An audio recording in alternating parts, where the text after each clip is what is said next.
Shalom Uvracha. Vamos a continuar con la historia de los hebreos en Cuba y continuamos en el año 1943. Para analizar la historia de los hebreos en Cuba vamos a remitirnos a una de las fuentes de aquella época que realmente marcó la vida de la comunidad hebrea en Cuba en todos los sentidos, como medio de documentar cada proceso importante que ocurría en cada año, que es el almanaque hebreo Vida Habanera. Vamos a tratar dos artículos.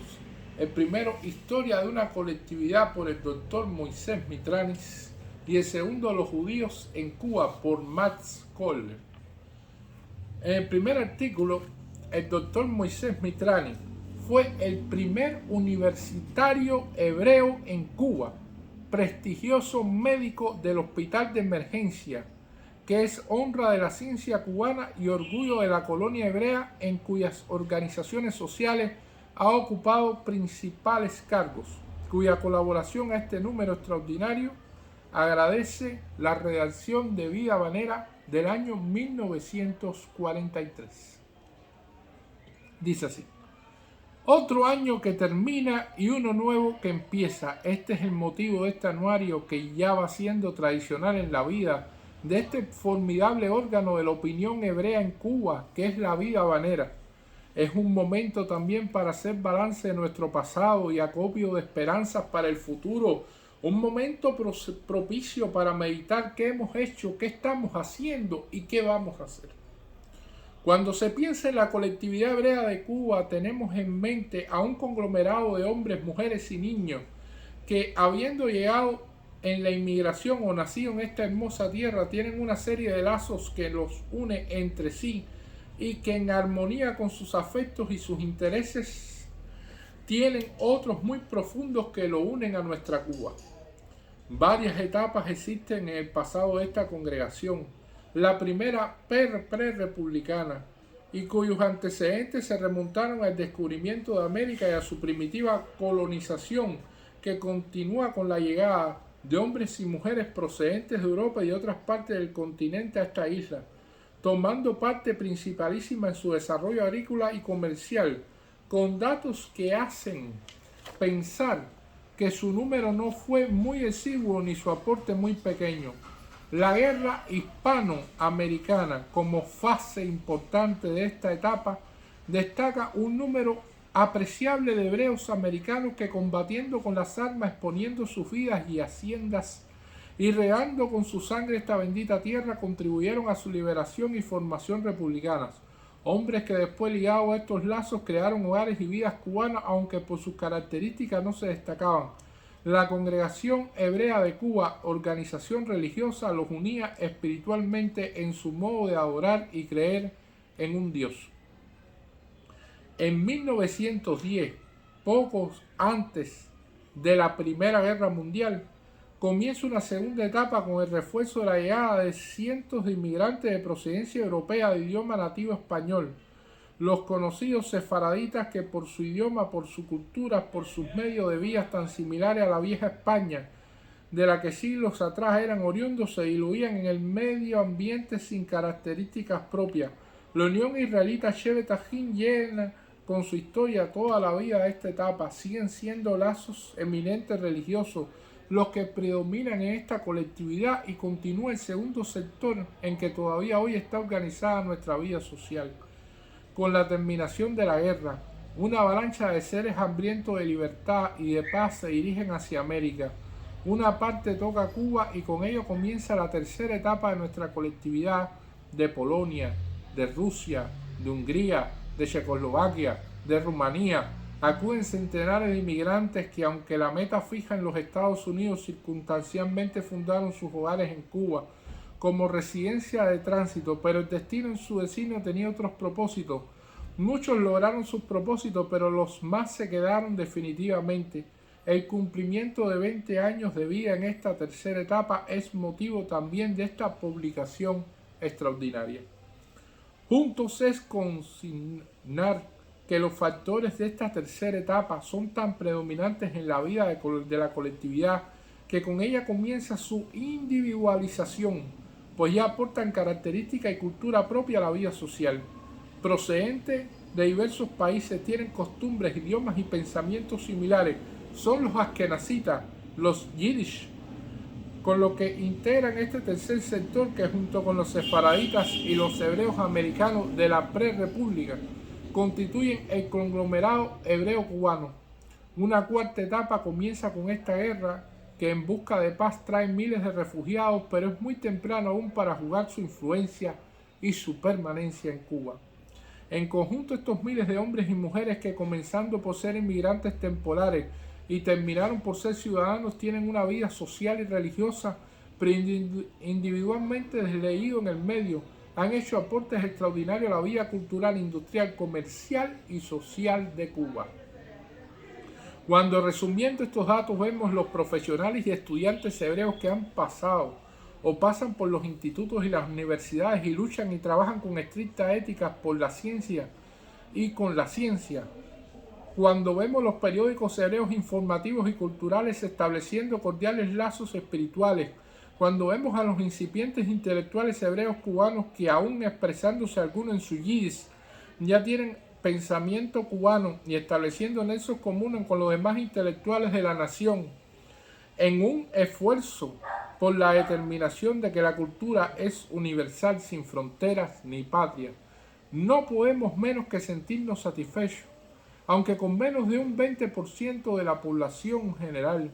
Escasean los analfabetos, explicó de don Francisco Ortiz, y cuentan con poetas y escritores, periodistas, pintores y músicos que prometen y que, nacidos, criados y educados y formados en Cuba, puedan constituir algún día legítima gloria para la patria que lo vio nacer. Centenares de niños se educan anualmente en las escuelas hebreas privadas, unas y semipúblicas otras, pero con profesores, programas y métodos cubanos que crean perfectos cubanos y perfectos hebreos.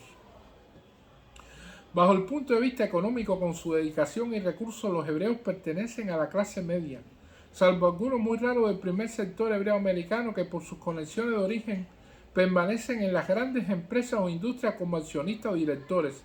La mayoría son pequeños comerciantes e industriales modestos, que por su sistema de trabajo e iniciativa han creado nuevos medios de vida para ellos y para la nación en la que trabajan. La industria textil, la del calzado, la de la aguja, en realidad, que son iniciativas hebreas en Cuba, pero sin ser predominantes, han abierto campos de trabajo para miles de cubanos no hebreos. Los obreros escasean por las legislaciones sociales en vigor, que fomentan los patronos de sí mismos, como sucede en centenares de familias hebreas. Ninguno constituye carga pública y muy pocos los que recurren a la beneficencia oficial, y contados los delincuentes que por infringir leyes son castigados por los tribunales y encerrados en prisiones.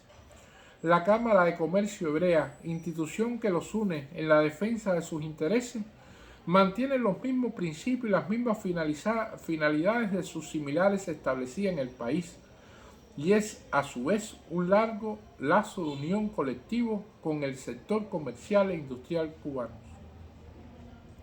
En el aspecto social, docenas de clubes y organizaciones mantienen los lazos de sincera amistad y camaradería, desarrollando la vida de relación social entre sí y con las organizaciones del extranjero.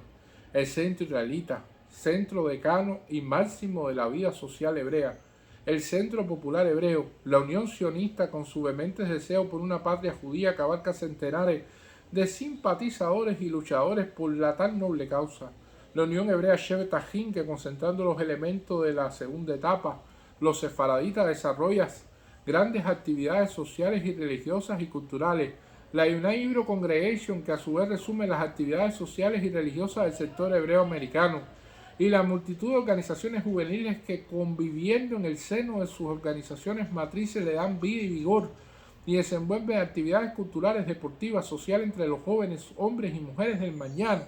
Esa actividad social no obsta para que individualmente miles de hebreos se relacionen socialmente en todas las otras organizaciones cubanas no hebreas, desde los clubes cívicos hasta los meramente recreativos, desde el Club Rotario, Leones, Liceum, hasta los centros de diversos modestos de las barriadas sabaneras o de los pueblos del interior, en los cuales la vida íntima de los hebreos y cubanos más estrecha, en los casinos, en los frontones, en las playas, en los centros regionales españoles, en centros recreativos cubanos figuran miles de hebreos, su íntima relación social con sus conciudadanos cubanos. El aspecto religioso, fundamental en la tradicional unión de los hebreos de todas las latitudes, se cubre con las sinagogas permanentes que mantienen la Hadá Israel, la Knesset Israel, la Unión Hebrea, la Unai Hebrew y las temporales que reclaman grandes concentraciones de los hebreos en los días santos, precisamente los que señala el comienzo del año, tanto en el centro israelita como en la Unión Sionista, en el Club de Unión Hebrea y otros locales amplios y adaptados al efecto y para el caso, sin llegar al fanatismo. El espíritu religioso hebreo que se mantuvo incolume a través de los siglos mantiene íntegramente sus tradiciones en Cuba como en los demás pueblos de América y del orbe civilizado. La caridad hebrea, digna émula de la cristiana, tiene dos aspectos a señalar: la caridad individual que se ejerce directamente por medio de las distintas organizaciones cubanas o hebreas y las instituciones especialmente fundadas para cubrir esas necesidades.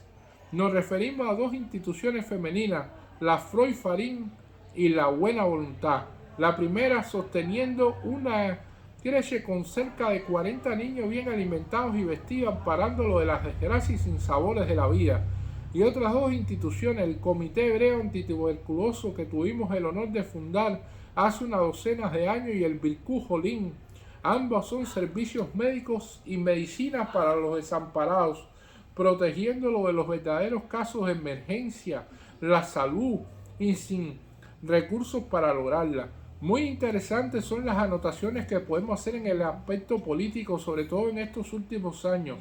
Arraigado ya definitivamente en Cuba con única esperanza de una nueva inmigración y con muy pocos de deseo de volver a sus patrias nativas por los motivos de persecución religiosa y racial, la inmensa mayoría consolidado ya definitivamente con hijos y con intereses optan por legalizar su situación, y ahí en el último censo observamos con frecuencia apellidos hebreos, sobre todo en los barrios de La Habana Vieja, en La Habana. Es por sentimiento, por convicción, ya cubanos se disponen a ejercer los derechos y deberes de la ciudadanía, y aunque ya hay retoños de políticos, todavía esta profesión no es ejercida propiamente por ningún hebreo cubano. Diseminado por todos los partidos políticos agrupados alrededor de sus líderes y su doctrina, figuran centenares de ciudadanos de origen hebreo que sin otro interés que el de la seguridad y el bienestar de Cuba discuten las posibilidades de los candidatos, simpatizando con algunos y repeliendo a otros con tanta pasión como lo hace el más genuino de los criollos. Señala esta indefectible que el hebreo es cubano, no por sus papeles solamente, sino por sus sentimientos y por sus anhelos de felicidad y prosperidad para su patria adoptiva y para la patria de sus hijos y de sus futuras generaciones. Desde hace 4 años, un nuevo aspecto hay que observar en el ambiente hebreo cubano. Nos referimos a la titánica lucha contra el nazifascismo, que determinó la unión de todas las fuerzas del bien representadas por las Naciones Unidas para aniquilar a la desmal encerrada en el tristemente famoso eje Roma-Berlín-Tokio y sus satélites. Los hebreos que hemos sentido en carne viva esas funestas doctrinas no podíamos estar alejados de este terrible momento. Ya desde antes de la guerra los hebreos se movilizaban para hacer sus aportes a la lucha. Sus padres, sus hermanos y sus parientes, masacrados a mansalva, reclamaban venganza y liberación. Por esto fue que pocos meses se consolidara el Comité Hebreo Pro Aliado, que comenzó por recolectar fondos para una ambulancia para Inglaterra, seguidamente otro majestuoso acto para la entrega de 2 a la Cruz Roja Cubana, como centro organizador de la defensa civil cubana. Más tarde, varios cursos de primeros auxilios en que centenares de mujeres hebreas se prepararon científicamente para cooperar en la defensa de la nación. Uno de ellos culminó con un magnífico donativo para el Banco de Sangre. Otros aportes económicos y morales continúan en la lista: el homenaje a los marinos rusos, el donativo de 5.000 pesos al Frente Nacional Antifascista, la donación entregada al ministerio de Livinov en su última visita a Cuba, al ministro Livinov en su última visita a Cuba, al gran homenaje a Rusia con el envío de 10.000 pesos para socorrer a las víctimas heroicas de las contiendas. El último homenaje a los aliados con entrega de otros donativos para los valientes soldados americanos que a sangre y fuego defienden la libertad y la civilización. Y otros actos y donativos, todos producto del sentimiento hebreo cubano perfectamente canalizado a través del Comité Central de Sociedades Hebreas de Cuba. Pero nuestra máxima aportación ha sido el cumplimiento del deber ciudadano, acudiendo al llamamiento de la patria. Miles de hebreos inscritos en nuestros respectivos grupos del servicio militar. Algunos ya lo están prestando, listo para cumplir lo que dijéramos en un discurso resumen de uno de los actos. Si para los hebreos ha sido un privilegio vivir en Cuba, el morir por ella será un honor. Los judíos en Cuba, por Max Kohler. Las relaciones de los judíos con la isla de Cuba datan desde el descubrimiento de la isla por Colón en 1492, pues hubo varios judíos en el primer viaje de Colón. Véase el artículo American The Discovery of por el Dr. Casserly. El hecho de ser mayor esta comarca que las islas que él había encontrado hasta entonces hizo creer a Colón que él había de verdad llegado al continente asiático.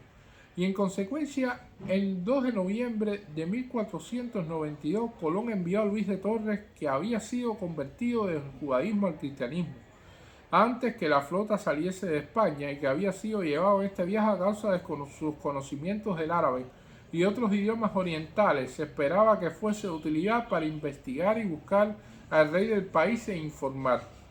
Una relación más detallada de los incidentes de Torres durante sus viajes ha sido transmitida hasta nosotros por el Journal of Colombo during the first voyage. Ellos encontraron los indígenas ocupados en fumar tabaco y fueron los primeros en llevar informes respecto al uso de la planta de la civilización. El doctor Casselin afirma que Luis de Torres, poco después de esto, se estableció en Cuba, ganó el favor del gobernador, el cacique, y recibió tierras y esclavos como presente de él, y además recibió una asignación anual de los monarcas españoles y murió en esa isla.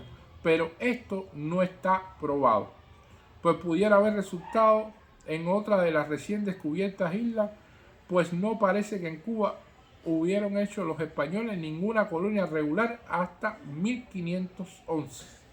Las prohibiciones generales puestas por los monarcas españoles al establecimiento de judíos y cristianos nuevos en las colonias españolas y el establecimiento de la Inquisición hicieron en extremo difícil identificar a los colonos judíos en Cuba.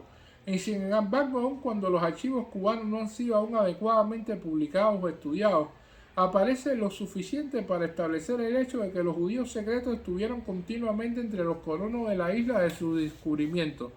Desgraciadamente para los colonos, los archivos de la Inquisición en América hasta ahora, solo publicados de una manera fragmentaria, son nuestras principales fuentes de información acerca de los judíos en Cuba. Entre los primitivos colonos parece haber habido mujeres judías que fueron a la fuerza convertidas y transportadas a las Antillas por las autoridades españolas.